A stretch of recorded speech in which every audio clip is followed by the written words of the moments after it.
Hey friends, welcome to the channel. My name is Ordes. So anime body proportions can be a bit confusing because it's different than in real life. Thankfully, there are 3 things we can do to understand it better and immediately improve. They are to 1. Keep it at about 6, 2.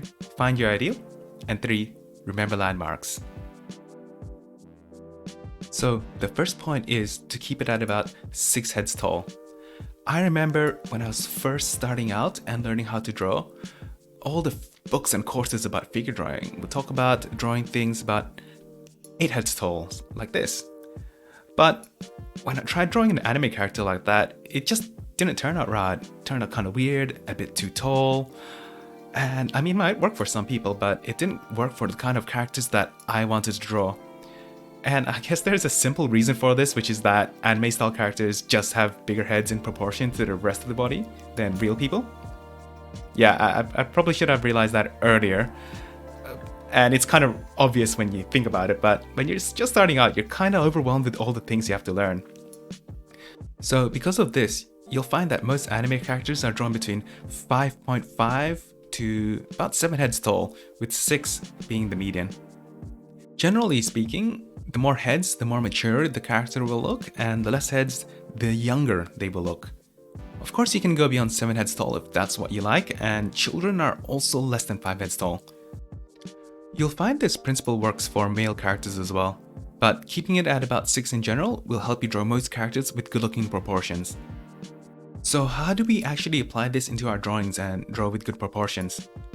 Well, the first step is to find out what our ideal proportions look like. We can do this by picking an anime or artist who draws characters similar to how we want to draw them, or at least in a way that we like. Then, try to find a full body character standing pose that they drew to use as a reference. Character design sheets are great to use for this. For this example, I'll be using Anje from the anime Princess Principal, which you saw previously. I'm a big fan of the anime, and her design is similar to how I would want to draw my characters.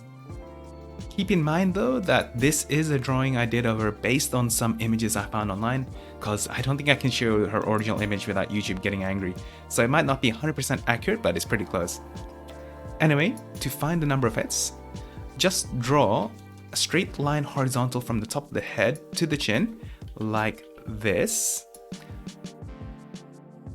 Oh, that's a bit too thick. Let's go thinner. Bring it down. So from the top of the head to around the bottom of the chin, like so. Yeah, that's about right. And you can just copy and paste that, bring it down.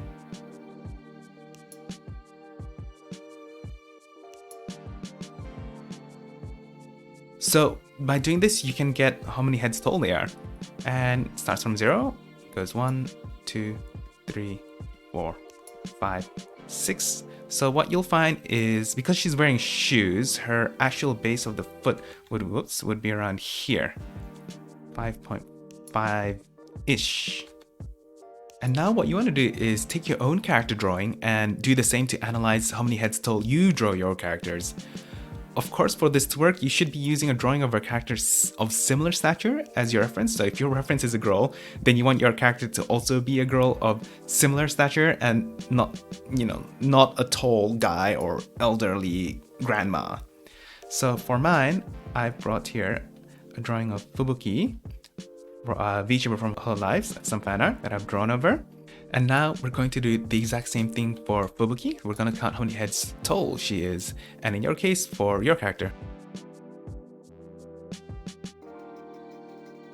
Okay, so that's 0, 1, 2, 3, 4, 5, and 6 was around somewhere here. So the base of the foot is actually around here, and she is not standing up straight. She is a bit bent over, like this knee's a bit bent over, and the camera's also looking a bit up at her, so there's some foreshortening, so be careful of that when you're analyzing your own characters. Because if the character is not standing up straight, then you're gonna need to take into account, foreshortening, and of course if their knees bent, or it's not gonna be standing up properly. So this one would actually be closer to around 5.5 as well. And that's of course because I've done this exact same kind of practice technique that I'm sharing with you guys today to find out how many heads tall I should draw my characters. Because I wasn't sure. I kind of knew what kind of characters I liked or I wanted to draw, but I didn't know how many heads tall they would be overall. So this is a great exercise to find out. And if you find out that the heads tall, what you guys draw, right, is kind of similar and matching up with the reference that you were analyzing. So if the reference was about 5.5 heads tall as well, or 6 or 7, and you kind of analyze your characters and you find out it's about the same, then that's kind of a good sign that proportionately overall your characters are drawn the way that you want them to look. If you find that your characters aren't drawn with the same number of heads tall, whether it's just a bit off or it's way off, then that's okay. Just remember this and use this as a guide for next time, to keep in mind that, okay, I tend to like my characters to be drawn 6 heads tall or 7 heads tall. So then I'm gonna make sure and try to calculate that, or actually measure that next time when I draw a character. And then you can kind of see how that'll change how you draw and how your characters will look and feel.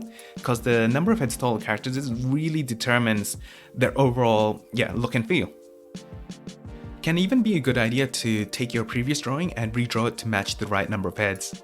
Which brings us to our third and final point, which is to remember landmarks. Now here's where you're really going to improve. While you've got all these guidelines set up, try analyzing where your ideal character's body's landmarks fall. And by landmarks, I mean just taking note of where does each part of the character's body falls, relative to the head's tall. I'll show you what I mean. It's been hard to explain in words.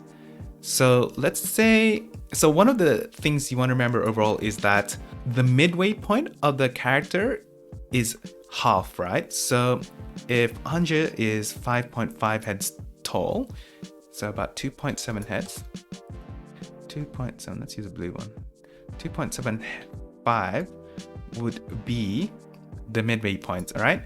The midway point is, well, if you, anatomically speaking, it'll be the pubic bone, but it's pretty much where the top of the thighs start, so around the middle of the hips, and it's also close to where, you can see right here, right? If you have your hands straight down, it'll be straight down. The wrist, it'll be around the top of where the wrist is, or around the wrist area.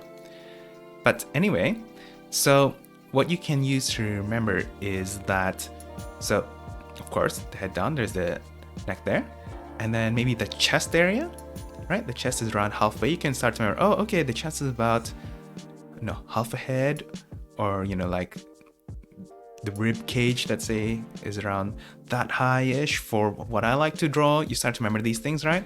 The middle of the arm is around this area. The arm straight down will go around here, right? So you start to remember, okay, so landmarks wise, the hand, if it's straight down, it's gonna go somewhere midway of the thighs here, right?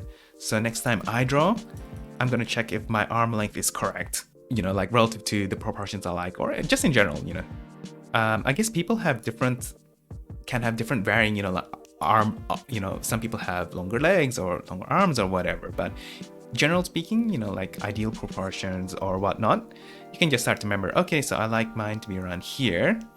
Okay, the knees, right? The knees are line up nicely here, so I'll be like, okay, I like my knees to be about, a head and a bit below the midway point. And maybe you can also remember that, let's say, oh, I like my shoulders to go down, I don't know, what is this, an eighth of a head. So you can remember, okay, so, like the shoulders aren't that low as I think they were, or that high as I thought they were. I like mine to be around here. And you remember there's like, the trapezius muscle going up like that. Not to make this an anatomy class or anything, but yeah. Now, I want you to do the same with your own character. See where your landmarks fall and compare it to your reference. So I'll bring up the Fubuki from before as well. And you also want to analyze where your character's landmarks fall and then compare it against your reference and see where the difference is. So for our reference here, we found, let's just do some simple one. Shoulders, midpoint, just to make sure that your character's about half. Although I've, like some people do draw the legs a bit longer, so it's not exactly cut in half. That depends on what you like. And knees. Okay, so remembering that shoulders is about 1/8 down. So here, yeah, it's about 1/8. And keeping in mind that for my one, that the camera is looking up at her, so there's a bit of foreshortening, and her knees is also bent. Okay, so shoulders, that's working okay. What about the midpoint? Midpoint would be around somewhere here. So that's about a bit less than 2.75, but that's fine because she's bent over. And the knees is about a head and a bit from the midpoint.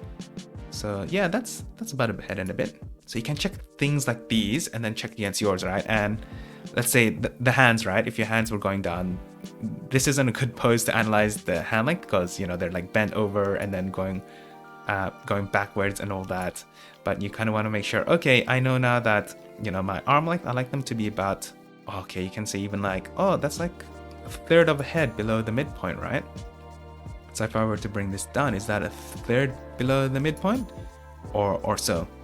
Right? Maybe mine's a bit short here, even there, so I can see that, okay, I drew mine a bit short, maybe.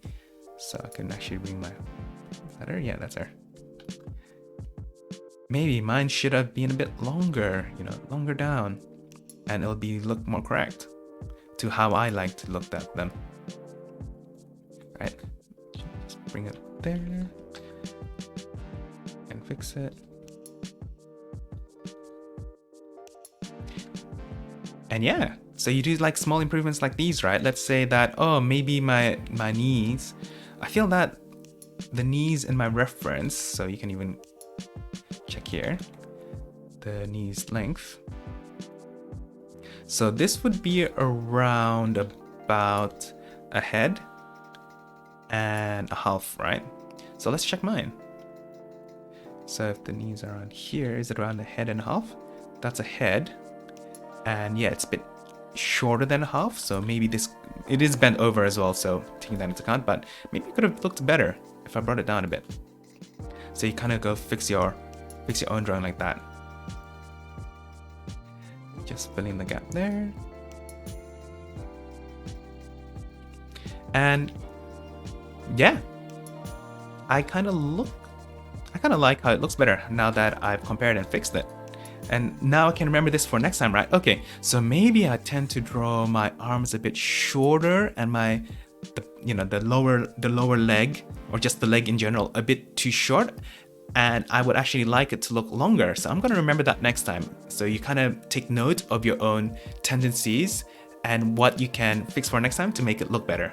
So by comparing where your landmarks fall on your character and then compare that to your reference and see where their landmarks fall, and then fixing the difference, right? Taking note of all the differences and then actually going and making those changes, you're going to instantly level up because now your drawings are going to look proportionate. They're going to have correct proportions. Things are going to be where they should be on the body, and how long, like the length, like the leg length here, like how I fixed on mine, and the arm length. And you're going to see an immediate improvement if you do this. So landmarks are super useful to remember because they let you fix any problems with your body proportions on the go. Because you know that half of the body is the midway point, right? So even if we often don't draw the whole body of the character when we're drawing illustrations. We're drawing maybe the bust up, knee up, but we can still fix it. So we know that, okay, so I have my head about this tall, right?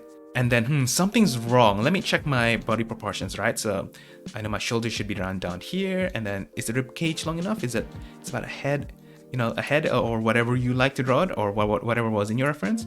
And is the knees around this area as well? So you can check it on the go like that. And the arms are specifically useful, right? So on the go, right? Maybe you're drawing too long or too short. I think I tend to, as we found out, I probably draw mine a bit too short maybe.